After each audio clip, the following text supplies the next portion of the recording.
Benar ya Tuhan, hanya Tuhanlah sumber kekuatan kami dalam setiap kehidupan dan perjalanan kami. Dan kami percaya tidak ada kekuatan yang lain yang mampu menolong kehidupan kami selain daripada Tuhan. Itulah sebabnya kami yakin dan kami percaya kekuatan Tuhan terus melimpah atas kehidupan kami, memberkati bahkan menolong kami. Kami akan terima firman Tuhan dan kami akan siapkan hati kami dalam nama Tuhan Yesus Kristus kami berdoa. Amin. Tuhan, senang sekali rasanya ya saya bertemu dengan kalian semua pada saat ini. Biarlah kebaikan Tuhan ya serta anugerah Tuhan senantiasa Tuhan semakin limpahkan di tengah-tengah kita sekaliannya. Baik, saudara-saudara yang terkasih sama Tuhan, ya kita akan kembali melihat tema kita ya kekuatan dari Allah. Ya kita butuh kekuatan Tuhan untuk menumpas setiap segala persoalan kita, amin.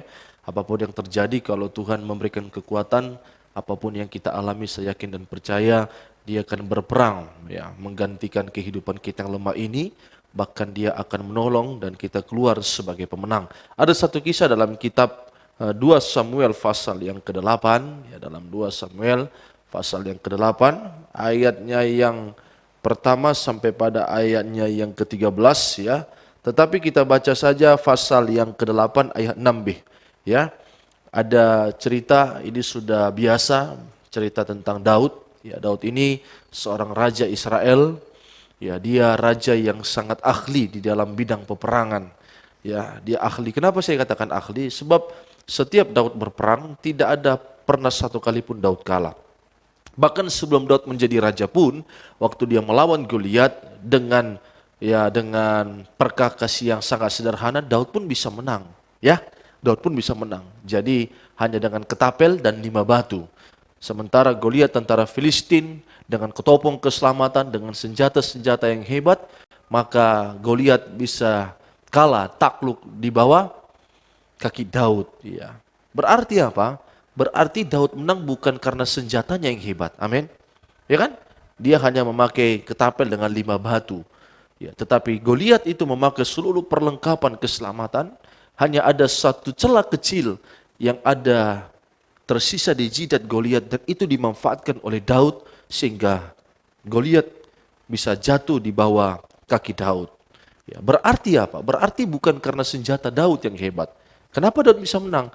Karena Tuhan yang berperang melawan Goliat. Daud hanya alat.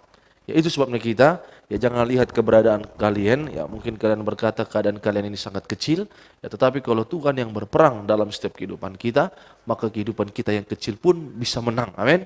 Bisa menang. Itu saja ya. Jadi kehidupan kita yang kecil pun kita bisa menang. Bukan hanya sampai di sana. Begitu Daud jadi seorang raja, ada orang Aram, ada orang Filistin, ada suku-suku lain yang melawan Daud, tapi semua itu bisa takluk di bawah kaki Daud. Berarti Daud ini ada lawan, ya.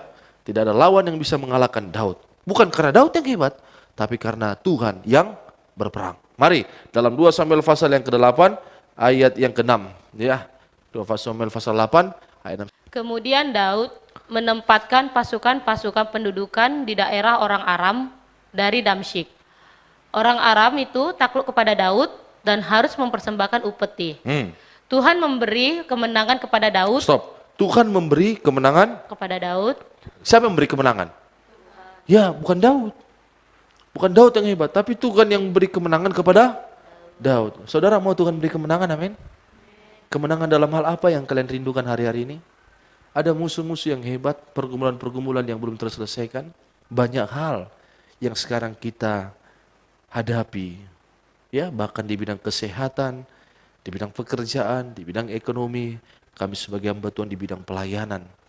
Tetapi yakinlah, Tuhan akan beri kemenangan atas semuanya itu. Amin. Dia beri kemenangan. Kenapa kalian lemas? Tuhan beri kemenangan. Amin. Amin. Lanjutkan Wita, terus ya. Kemanapun ia pergi berperang. Perhatikan, kemanapun ia pergi berperang.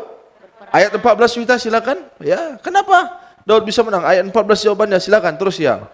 Lalu ia menempatkan pasukan-pasukan pendudukan di Edom, Ya, di seluruh Edom ya, ditempatkannya pasukan-pasukan pendudukan, ya. sehingga seluruh Edom diperbudak oleh Daud. Seluruh Edom diperbudak oleh Daud. Teruskan ya. Tuhan memberi kemenangan kepada Daud. Tuhan memberi kemenangan, Tuhan berikan keberhasilan, Tuhan berikan berkat kepada Daud. Terus karena apa? Kemanapun ia Iya, pergi karena berperang. Tuhan yang memberikan. Ya, amin. Jadi kemanapun kalian pergi, ya kita mohon biar Tuhan menyertai kita.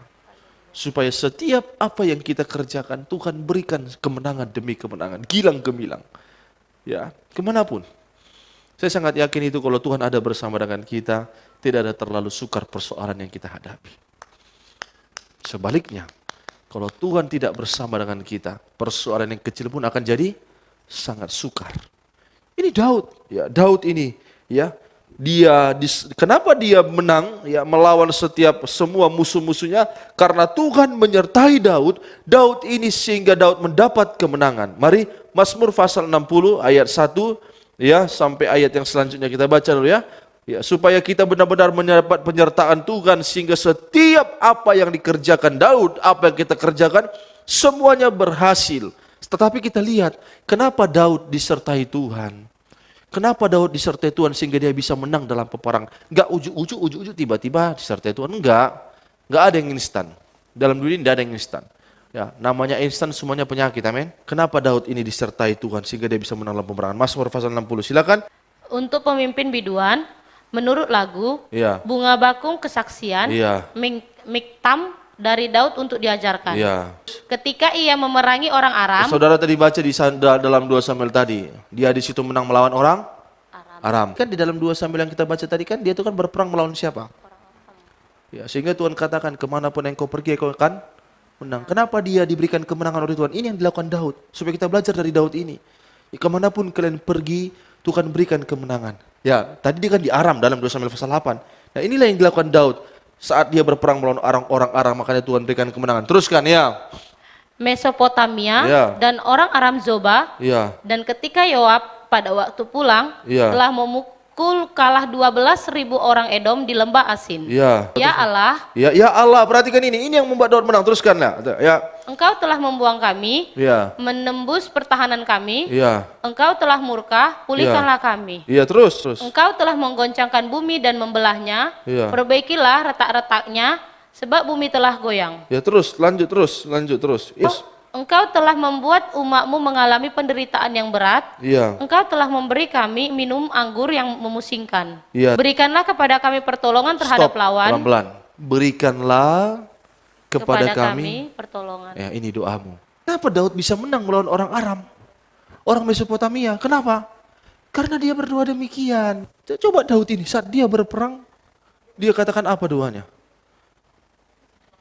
Tuhan, berikanlah kepada kami. Amin. Amin. Ini terus doa kita, amin. Berikan Tuhan pertolongan kepada suamiku, berikan pertolongan kepada istriku, kepada anak-anakku, berikan pertolongan dalam pekerjaanku. Ini doamu.